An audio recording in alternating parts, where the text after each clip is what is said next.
매일 성경과 함께하는 아름빛 교회의 말씀 묵상, 아름빛 바이블 키트 시간입니다.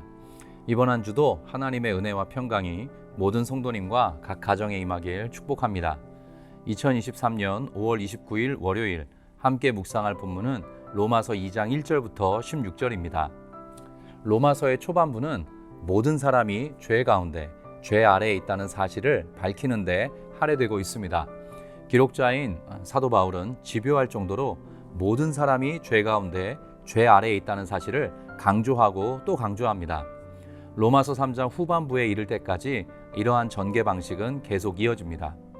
하나님을 거절하고 거역하고 거부하는 모든 죄인에게 결국 정죄와 심판만이 남을 터인데, 그것을 극복하는 방안이 바로 하나님의 은혜의 복음, 예수 그리스도임을 탁월하게 드러냅니다. 그래서 예수 그리스도께서 인류의 유일한 소망이십니다. 오늘 함께 주목하려는 말씀은 로마서 2장 1절부터 5절까지의 말씀입니다. 그러므로 남을 판단하는 사람아, 누구를 막론하고 내가 핑계하지 못할 것은 남을 판단하는 것으로 내가 너를 정죄함이니 판단하는 내가 같은 일을 행함이니라. 이런 일을 행하는 자에게 하나님의 심판이 진리대로 되는 줄 우리가 아노라. 이런 일을 행하는 자를 판단하고도 같은 일을 행하는 사람아, 내가 하나님의 심판을 피할 줄로 생각하느냐? 혹 내가 하나님의 인자하심이 너를 인도하여 회개하게 하심을 알지 못하여 그의 인자하심과 용납하심과 길이 참으심이 풍성함을 멸시하느냐? 다만 내 고집과 회개하지 아니한 마음을 따라 진노의 날, 곧 하나님의 의로우신 심판이 나타나는 그 날에 임할 진노를 내게 쌓는도다. 앞서 로마서 1장에서는 하나님의 진리와 하나님의 신성에 대한 인간의 강력한 거부와 그로 인한 불경건함과 불의함을 고발하는 내용이 등장하였습니다. 어릴 적 로마서 1장 하반부에 열거된 죄의 항목들을 살펴보면서 제 자신에게 해당되는 내용에 동그라미를 쳐보았던 기억이 있습니다. 하나도 빼놓지 않고 모두 해당되는 것 같아 참 마음이 무거웠습니다.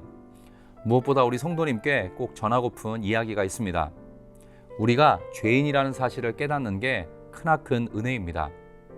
가슴을 치며 통곡하며 괴로워하며 눈물 흘렸던 세리를 보시면서 예수님께서 이 사람이 의롭다 하심을 받았다라고 말씀하셨습니다. 기독교가 말하는 구원은 그저 따뜻하게, 후하게, 너그럽게 대해주시는 하나님으로 말미암지 않습니다. 우리의 철저한 죄인됨과 우리의 처절한 무능력을 뚫어내시는 예수 그리스도의 십자가와 부활로 말미암는 구원입니다. 우리 쪽에 전혀 근거와 토대와 자격과 조건이 없는 구원이기 때문에 은혜의 종교라고 기독교를 묘사하곤 합니다. 오늘 2장 1절부터 16절은 세 단락입니다. 두 번째 단락과 세 번째 단락은 간단하게 설명을 드리겠습니다. 6절부터 11절까지는 모든 사람을 향하여 하나님께서 공정한 심판의 원리를 가지고 계신다는 사실을 강조하고 있습니다. 하나님의 공의로움을 생각할 때 당연한 이야기입니다. 우리가 예수를 믿고 구원받았다라고 여기면서 마구잡이로 살아가면 안 되는 이유가 여기에 있습니다. 모든 성도는 참고 선을 행하여 영광과 존귀와 썩지 아니함을 구하는 자로 기쁘게 살아가야 합니다. 12절부터 16절까지는 하나님의 율법을 가지고 있었던 유대인들도 똑같이 심판의 대상이라는 사실을 밝힙니다. 사실 유대인은 우리는 이방인들보다 훨씬 나아. 왜냐고? 하나님의 율법을 가지고 있잖아. 우리는 특별하거든. 이런 생각을 늘 가지고 있었습니다. 사도 바울이 유대인의 그러한 우월 사상을 저격하면서 유대인도 죄로 인한 심판을 피할 수 없다는 사실을 드러냅니다. 요점은 앞서 말씀드린 것처럼 유대인, 이방인 모두 하나님 앞에서 심판을 피할 수 없는 존재들이라는 점입니다. 2장 1절부터 5절까지는 다른 일을 판단하는 사람 혹은 자칭 윤리적이라고 자부하는 사람들에 대한 일갈입니다. 사람은 다른 사람을 쉽게 판단하는 경향을 지니고 있습니다. 저 사람은 저게 문제야. 이 사람 행동하는 것 좀 봐. 저런 사람들이 문제야. 이런 사람들 때문에 세상이 어려운 거야. 우리의 자연스러운 패턴이죠. 3절에서는 이런 일을 행하는 자를 판단하고도 같은 일을 행하는 사람아, 내가 하나님의 심판을 피할 줄로 생각하느냐고 강력하게 비판합니다. 유대인이냐 이방인이냐를 떠나서 모든 인간의 마음에는 스스로 의인이 되어 누군가를 판단하고 정죄하면서 동시에 그와 같은 일을 행하는 경향이 있다는 겁니다. 좀 더 심하게 말하면 겉으로는 의인인 척 옳은 말과 행동을 하지만 속으로는 그와 똑같은 죄를 짓는 매우 불행한 형편에 처해 있음을 고발하는 대목입니다. 사도 바울은 정말 집요할 정도로 인간의 죄를 깊이 묵상하고 연구했던 모양입니다. 그래서 어쩌면 자기 자신을 죄인 중에 괴수라고 고백하는지도 모르겠습니다. 그런데 우리에게 희망이 있습니다. 유대인과 이방인 모두에게 희망이 있습니다. 그게 은근한 어조로 드러납니다. 4절인데요. 혹 내가 하나님의 인자하심이 너를 인도하여 회개하게 하심을 알지 못하여 그의 인자하심과 용납하심과 길이 참으심이 풍성함을 멸시하느냐. 결국 저와 여러분을 비롯한 모든 인류에게 유일한 희망은 하나님의 인자하심과 용납하심과 길이 참으심의 풍성함 외에는 없다는 겁니다. 바울은 이런 식으로 로마서의 유장한 구원 교리를 펼쳐가는 것이죠.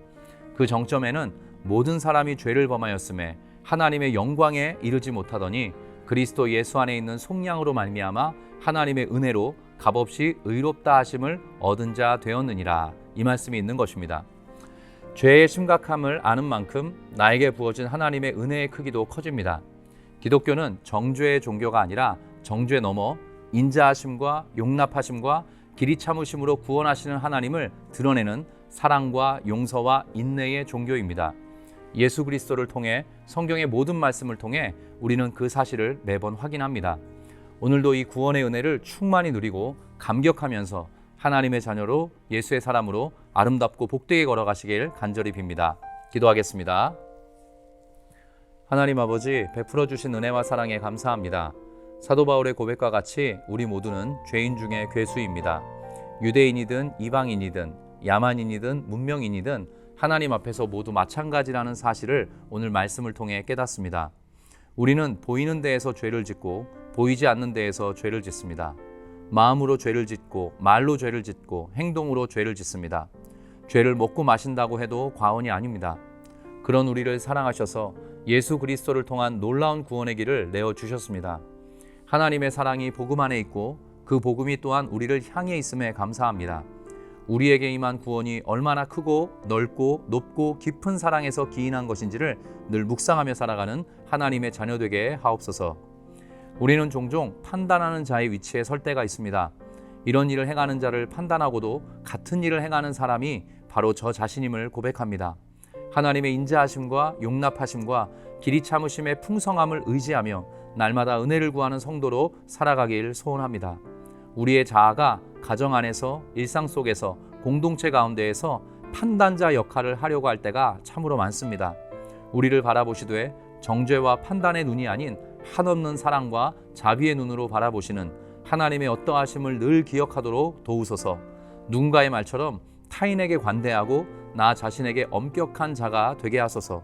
무엇보다 흠 많고 죄 많고 연약하기 짝이 없는 우리를 끝까지 사랑하신 삼위 하나님을 바라보며 자유와 평안 그리고 생명과 기쁨을 누리며 살아가도록 도우소서.